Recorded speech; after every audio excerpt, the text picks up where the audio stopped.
In this video, I'll be making shipping containers entirely out of XPS foam. These will be built as 32mm scale terrain pieces and will be perfect for any modern tabletop wargame or RPG. I decided to make these containers entirely out of XPS foam since I thought it'd be a fun challenge to be restricted to a single material.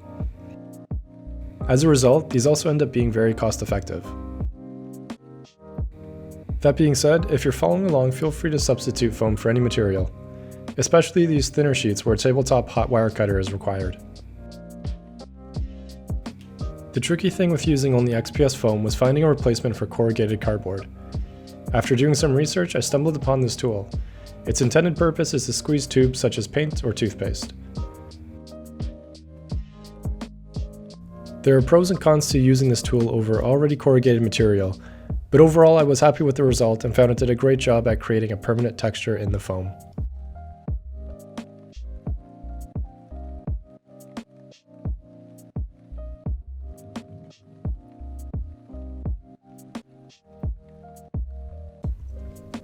I'm cutting out a bunch of thinner beams for the frame of the container.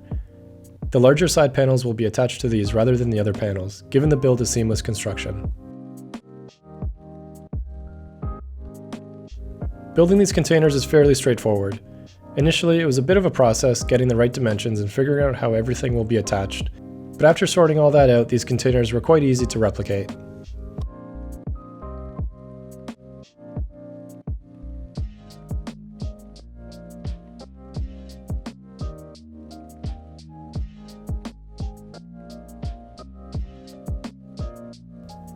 I'm choosing to use wood glue to attach everything together.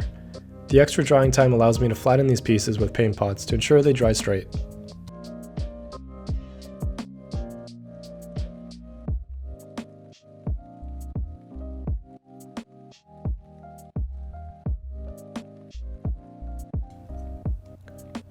I find it easier to cut pieces larger than they need to be, and once glued, trim them to size for a perfect fit.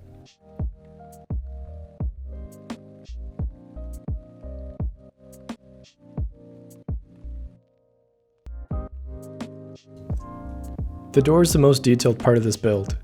I was careful not to make it overly complicated since I wanted to recreate a bunch of these containers for my tabletop games.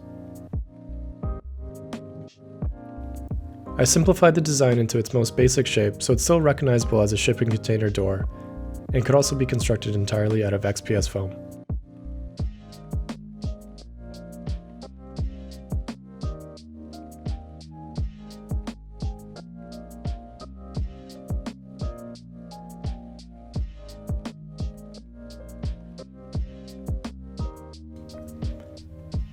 After all the sides are completed, the shipping container starts to take shape.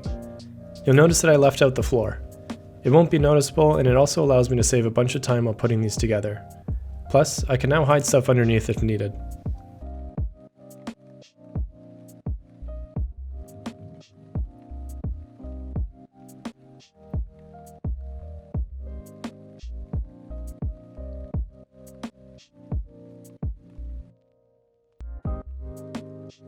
The door handles and hinges were saved towards the end when the structure was put together since they overlap the different panels.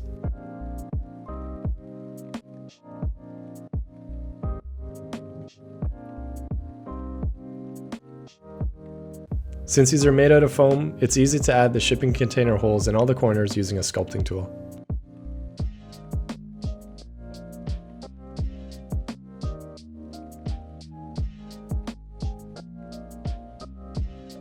It's time to paint and weather these shipping containers. As always, I'm starting out with a coat of black craft paint. This layer of paint ensures that the colors sitting on top look good, and also acts as a shadow just in case any spots are missed. I don't want any pink foam peeking through.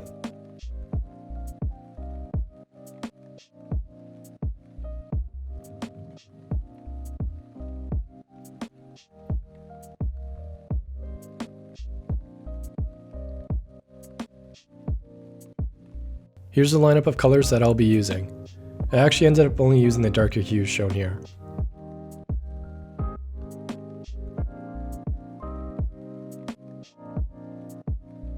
I found that after 2 coats the color was quite saturated and looked good. It's okay if it's not 100% covered, since the black showing through underneath gives it a bit of shadow and texture.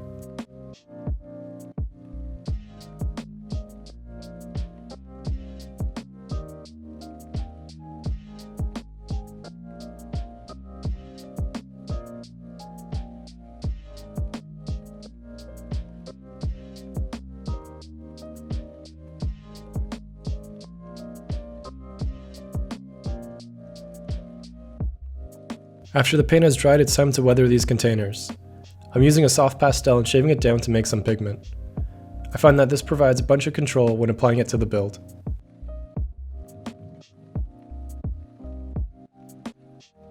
I'm placing the pigment into all the corners and also within the corrugated lines to accentuate the texture.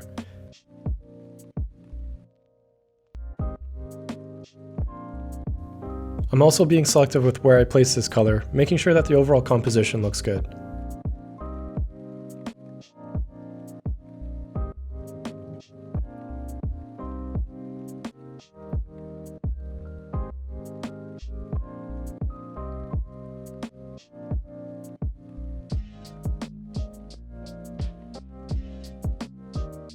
This is quite a fun process and really makes these containers come to life.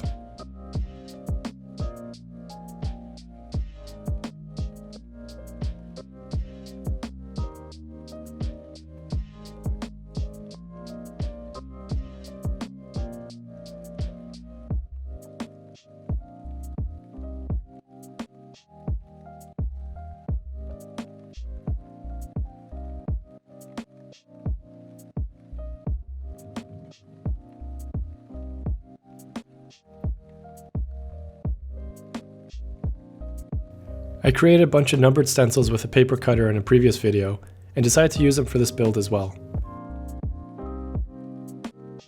This is going to give the containers another level of detail and make them look more industrial.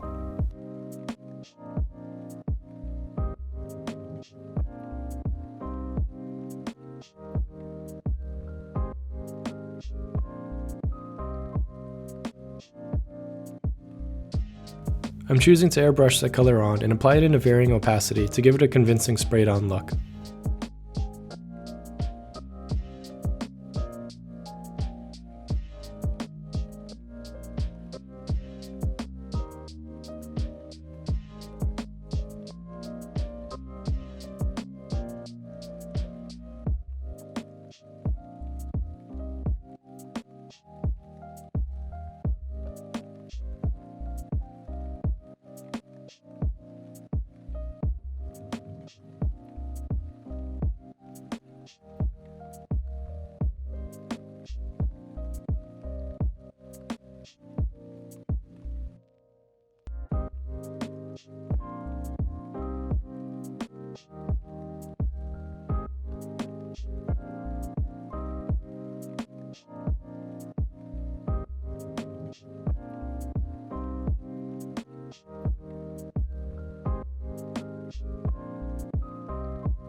I thought the rust pigment could pop a bit more, so I shaved down an even brighter orange to place in select spots, making sure that this color only sits within the darker color.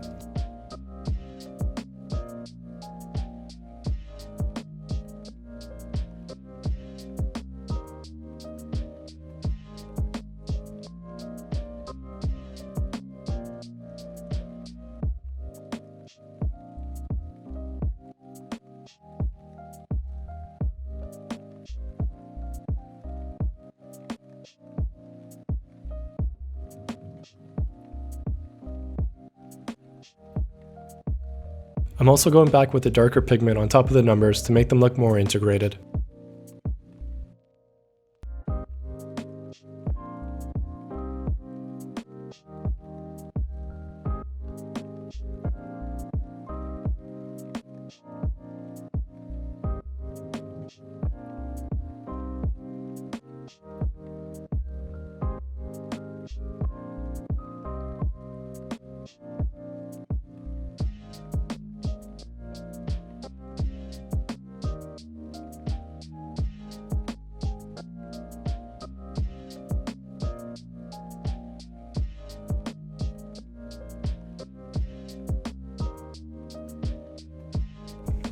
Next, I'm painting all the door handles with a metal color.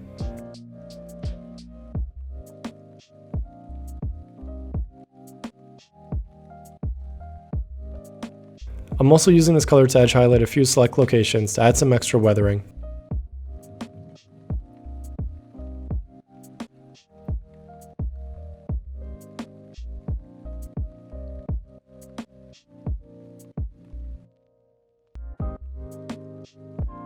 The great thing about such a simple design is being able to scale it to any size.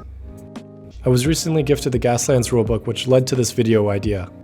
I probably didn't need another game to create terrain for, but who could resist creating a rusty armored Bugatti with machine guns? And that wraps up this video. Here are some shots of the finished shipping containers. If you liked this video, make sure to hit the like button, leave a comment, and subscribe for future hobby content. Thanks for watching, and I'll see you in the next one.